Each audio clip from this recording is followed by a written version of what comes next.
Hey, good morning. Today we're going to be looking at poetry, and I thought what we would do is it's as an intro to poetry.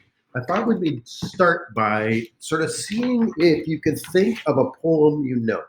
So I want you to think of a poem you know, and you're probably thinking, I don't know any poems, or maybe you're thinking of sort of Happy Birthday or Roses are Red, Violets are Blue, that sort of thing.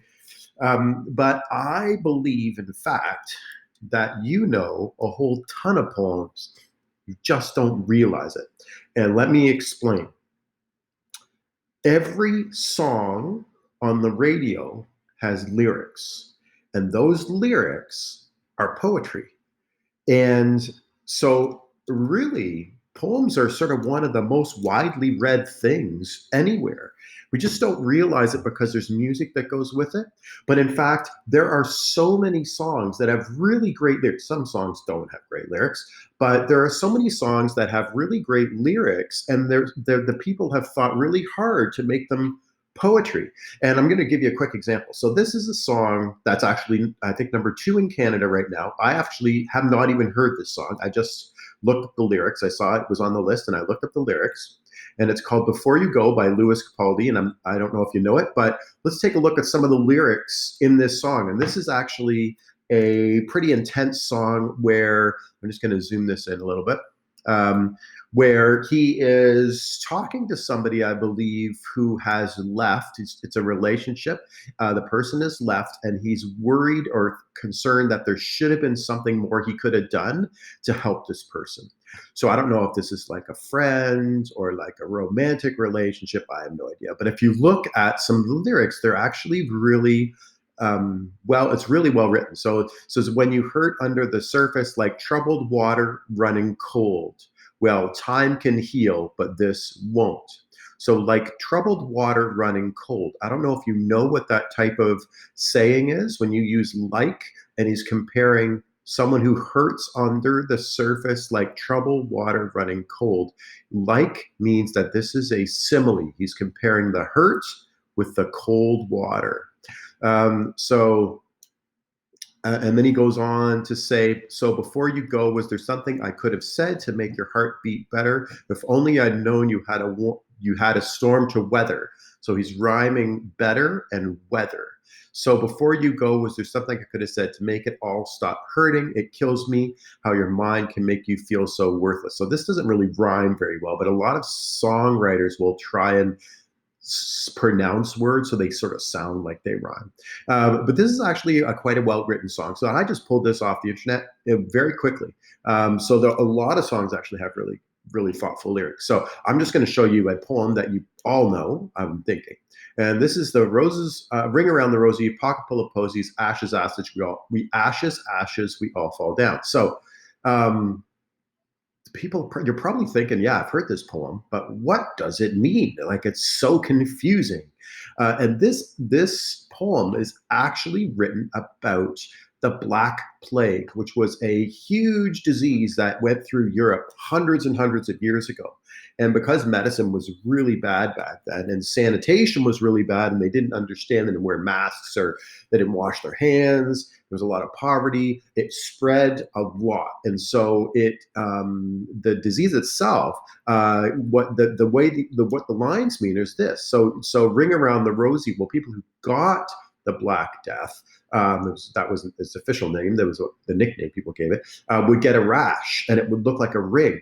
And then posies are flowers, and that would be for the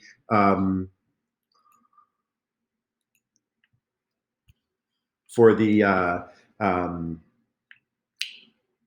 the smell of the people being dying, basically.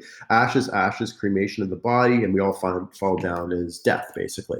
This is another one. Humpty Dumpty sat on a wall. Humpty Dumpty had a great fall. All the king's horses and all the king's men couldn't put Humpty together again. So you're thinking, well, all I can think of is chips when you think Humpty Dumpty, but that's not what it means.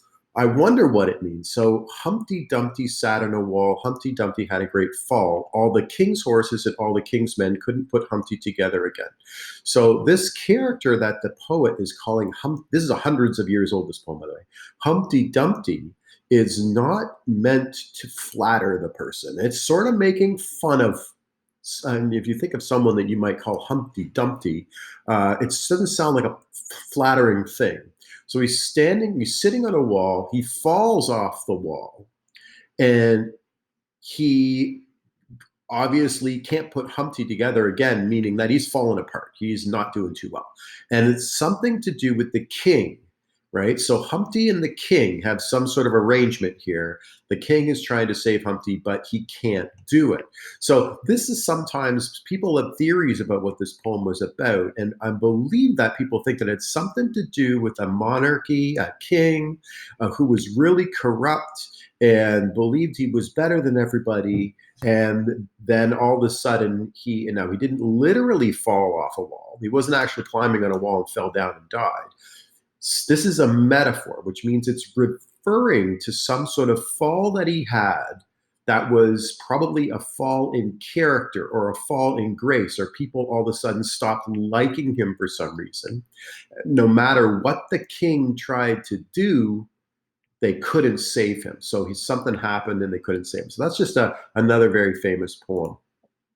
This is one of my favorite poems, and it's called Where the Sidewalk Ends by Shel Silverstein, who's a great, I believe, American poet.